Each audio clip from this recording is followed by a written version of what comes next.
Gate খুলে দিচ্ছে না, তাই সবাই যার যার মতো করে গেট টপকায় চলে যাওয়ার চেষ্টা করতেছে। মানে গেটটা এমনভাবে দেওয়া, এগুলোতে আসলে পা রাখার জায়গা নেই, সেখানে কেউ উঠতেও পারতেছে না। অনেক কষ্ট হচ্ছে সবার। কেউ বানানোর মতো লাফাইয়া পড়তেছে। আমরা ট্রাই করতেছিলাম, কিন্তু আমরা পারবো না। দেখি দেখি ওনার পাশা দিয়ে ঢুকে যেতেছে মনে হয়। নিশ্চিত করে ট্রাই করতেছে সবাই। সবাই দেখেন সব দিকে ট্রাই।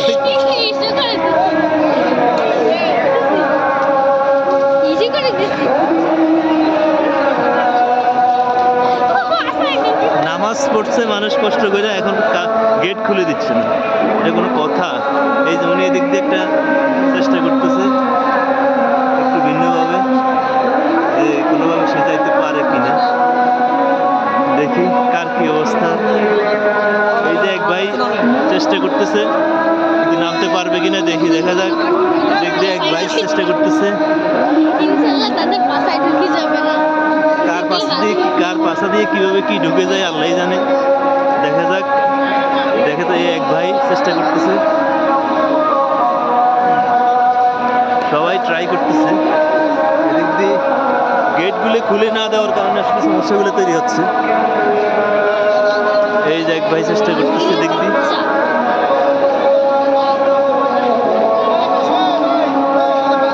এই যে এক ভাই চেষ্টা করতেছে।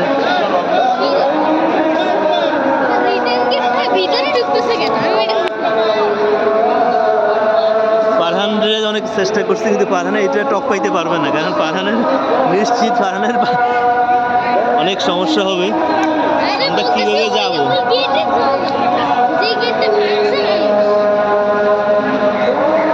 এই যে আরেক ভাই চেষ্টা করতেছে, দেখি আমরা কোনো গেট খোলা পাই কিনা। এখন দেখি হাঁটো, দেখি হাঁটো। এদিক দিয়ে এক ভাই চেষ্টা করতেছে, এই যে আরেক ভাই চেষ্টা করতেছে, সবাই চেষ্টা করতেছে ওই পাশে যাওয়ার জন্য, কিন্তু ফারহান ছোট হওয়ার কারণে ফারহানকে আমি এদিক দিয়ে নেবো না। আসলে গেটগুলো চাইলেই খুলে দিতে পারতো ওনারা।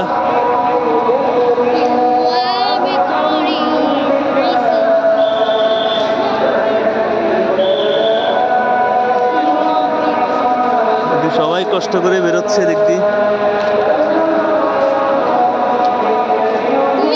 দেশ স্বাধীন হইতেও মনে হয় যে আমরা দেশ স্বাধীন করছি মাত্র।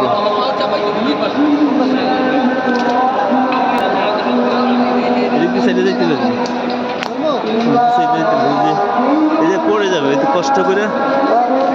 এই যে ভাইয়েরা অনেক চেষ্টা করতেছে। এই যে ওই আঙ্কেলের পাশে ঢুকে গেছে একটা। এই যে ভাই, এই যে ভাই আটকে গেছে।